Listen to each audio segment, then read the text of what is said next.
Welcome to the Physio TV. So it is giving us an immense pleasure and honor to introduce you as our esteemed speaker for today. Sir is a name synonymous with an academic excellence, clinical expertise, and passionate mentorship in the field of physiotherapy.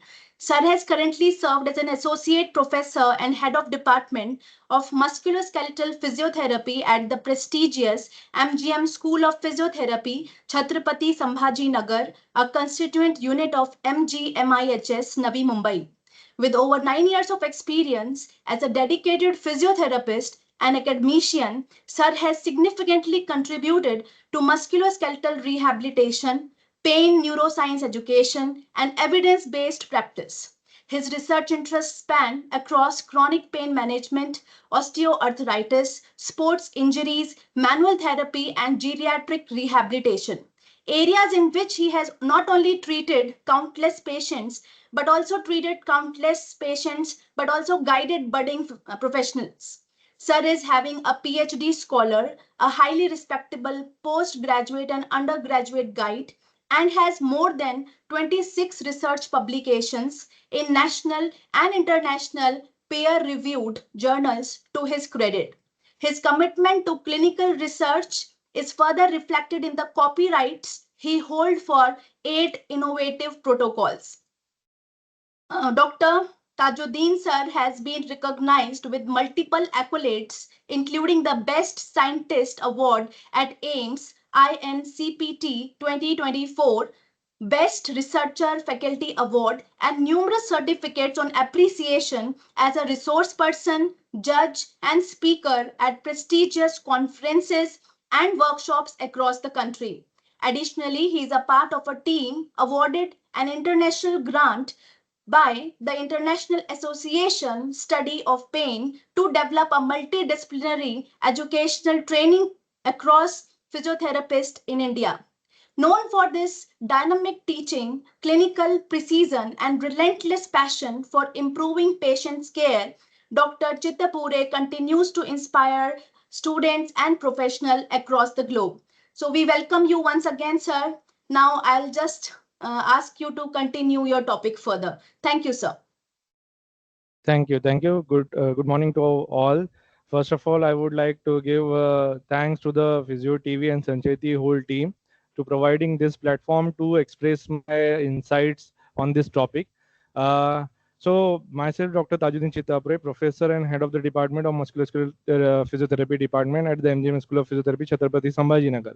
So today's we are going to have some discussion about the role of pain neuroscience education in modulating central sensitization in chronic musculoskeletal disorders. So this session is mainly aimed at bridging the neuroscience and clinical reasoning, and ultimately we want to improve our patient outcome, right? Those who have stuck in chronic pain in MSK related disorders. So let's start with the today's objectives. So under the objective, we will see the basic neurobiology of the pain. Then we will see the explore the concept of central sensitization. What is exactly the central sensitization in chronic pain? Then we will introduce the PNE, pain neuroscience education. Then analyze the clinical impact of PNE, how it is impacting in clinical practice. Identify the challenges in implementing PNE in current practice.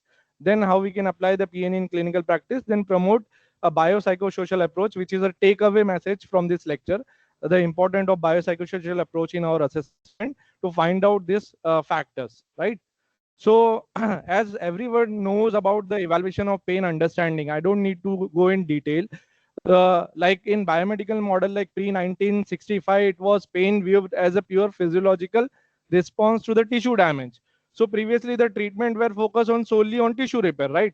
Now it is controlled shift to the pain gate theory. First time the model has acknowledged the brain has role in pain perception, right? Apart from tissue damage, the brain has a perception of role. Then it shifted to the neuromatrix theory, the pain as a multi-dimensional experience produced by the characteristics neurosignatures. Then now currently we are running a biopsychosocial model which is trending, which focus on more of foundation of basic pain neuroscience education approach. And it has integration of biological, psychological, and social factors, which all you know, right? So updating of the definition of pain, which involve the distressing experience associated with actual potential tissue damage with sensory, emotional, cognitive, and social component. So these are the all component has added into the pain definition. So we are running as a biopsychosocial model in our assessment. So whenever we assess the pain, we should focus on these factors in your assessment also. In pain assessment, we focus only the aggravating relieving factor, but what about the emotional factors, cognitive factors, social factors? So in chronic pain patient, these are the important factor which plays important role in chronic pain, right? So these are the basic definition and classification for the students. Like pain is divided into acute and chronic. And again, chronic pain is divided into nociceptive pain, neuropathic pain, central and peripheral sensitization. So acute pain, you know, it is related to define as a normal predicted physiological response to the tissue damage, adverse chemical, thermal, mechanical stimulus, which is associated with surgeries, trauma, or acute illness. That means it is related to tissue damage. So it takes time to heal. Like usually we say the acute injury takes 3 months or beyond 3 months is like chronic patients or chronic pain occurs. So the tissue injury heals within the 3 months is considered as a acute or subacute pain. But what about those pain which stays beyond 3 months in spite of tissue being healed? There is some factors which is leading to the ongoing pain which we need to find out. So the chronic pain. The chronic pain as per the definition is persists more than 3 months and it considered the chronic while not necessarily it has a maladaptive nature. It can be often seen because of the many other factors, right? So imagine the alarm system is still blaring even after the fire has been put down. So this is a kind of pain where we need to find out the cause, because the chronic pain is an often rise with estimated 10 to 20% of the population reporting chronic or recurrence pain. See, the chronic pain is a leading source of human suffering and disability. So we need to find out the cause of chronic pain. So of course, we have seen the acute and chronic pain definition. Now in chronic pain, we will see the central sensitization, which based on the neuropathic pain. So what is sensitization, central versus peripheral sensitization? You know, when you have injury or the tissue is being injured, you want to protect that area and you have the hypersensitivityness into that particular area. So in peripheral sensitization, it is an increased responsiveness and reduced threshold of nociceptive neuron in periphery to the stimulation of the receptive field. So it generally requires the site of injury where the injury is ongoing. So it's kind of peripheral sensitization offer reversible with the healing, anti-inflammatory care or movement or the exercise therapy. So generally it requires an ongoing peripheral pathology for sensitization to be maintained. It's like turning up the volume at the site of damage. So you know there is a damage to the tissue or elbow or wrist, so you want to protect that area. So it is hypersensitized. So what is central sensitization? Central sensitization means it is a responsiveness of the nociceptive in central nervous system, not the tissue or not the periphery. It is at the level of central nervous system to either normal or subthreshold afferent input, which resulting hypersensitivity to the stimulus, responsiveness to the non-noxious stimulus. Even there is a non-painful stimulus can lead to the painful situation, increased pain response evoked by the stimuli outside the area of injury, an expanded receptive field. So this is when the pain system is no longer a protective, it becomes as a overprotective. So even harmless stimulus like simple touch, temperature can also cause pain. So these are the important factors present in central sensitization, which is present in chronic pain. I will give the two basic clinical pictures of the central sensitization where we will find allodynia and hyperalgesia very commonly. Allodynia is like pain due to the stimulus that does not normally provoke pain initially, right? Its threshold has shifted towards the more painful side. So now the hyperalgesia is increased pain from a stimulus that normally provoke pain, but now the pain intensity or the threshold is increased. So these are the strong association in the central sensitization. So if I say the pain is created in brain, as per the updated definition, the pain perception is in the present in brain. So your patient will must say that it is like a very different thought. But let me take into this picture. So everyone can agree like pain dial lives in your brain and spinal cord, right? Which controlling pain frequency and intensity. Pain Dials lives in your brain and spinal cord, or many biopsychosocial factors like aggravating factor, relieving factor, which can aggravate the pain and relieve the pain. So this is acceptable. Now I will put one scenario where you have the ankle sprain, right? Now you have the pain. Your brain knows you have pain. But what if you are finding a bus rushing towards you? Will that time the brain will be there, or the what brain will send you the message? The brain will take a life threatening situation here, so it will inhibit your pain, and it will em- uh, promote you to run from the situation, right?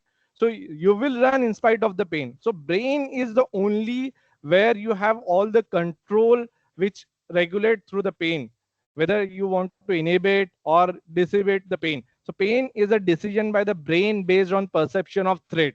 How much perception of threat brain is carrying, that will lead to the outcome into your situation. One more experiment I want to share here. Like in this, the volunteer has been shared with the different. They have been shown the different color light, red light, blue light, and while showing the red light, they have used the warm test tube. So patient may have rate higher intensity. Those who have shown the blue light, they have tested with the cold test tube. So they have rated their pain little bit less. So once they have done this experiment, they have again done the experiment with the exposure. The patient is not knowing about the temperature of the test tube. They are just showing that light, and patient need to score the pain intensity. At the end, they have found out there is a variation of the pain intensity. But the interesting thing is here, the test tube temperature was always the same. Stimulus which they provided second time was always the same. So different dimension of stimulus context can have different effect of sensory discriminative and affective emotional component of the pain. So just like how music can feel soothing, or anyone based on your mood, pain is interpreted, not just detected. So it based on the context, the brain is deciding whether it's painful or non-painful. Again, another experiment done by the Lorimer Mosley. Here they have shown like experiment. They are squeezing your own finger. Suppose if you are squeezing your own finger, there is a certain point after a certain pressure you will feel pain, right? So your brain will term this is a tiny injury, but still you are having the pain. But what about if someone, your friend, is doing the same to your finger? You will give a little bit higher intensity, though he is your friend, but based on the context, the pain intensity again varies.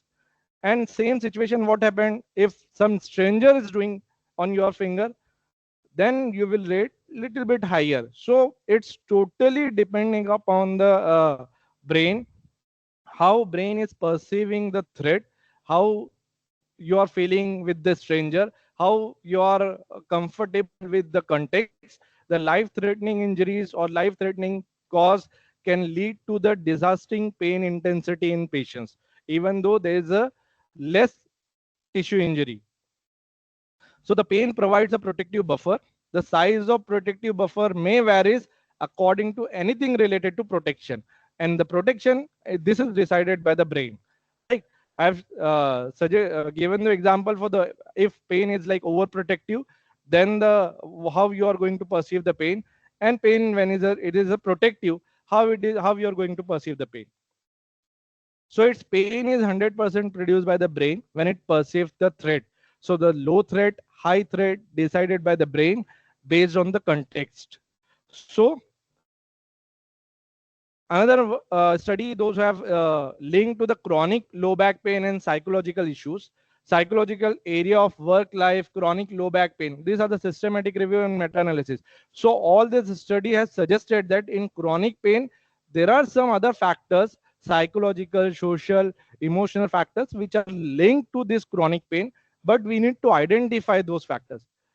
This is one most common model, fear avoidance model of the chronic pain. Like patient has a chronic pain and they have belief in their same self, like if they move they will feel pain, so they stop moving and it will feel like stop hurting. So a small 10-degree limitation over a period of time can lead to the major disability in the back. So this cycle is continuous. It includes fear, avoidance, disability. It is very common in the chronic low back pain, fibromyalgia, and osteoarthritis patient. So fear avoidance pain is very classical example to make understand the patient about their pain condition.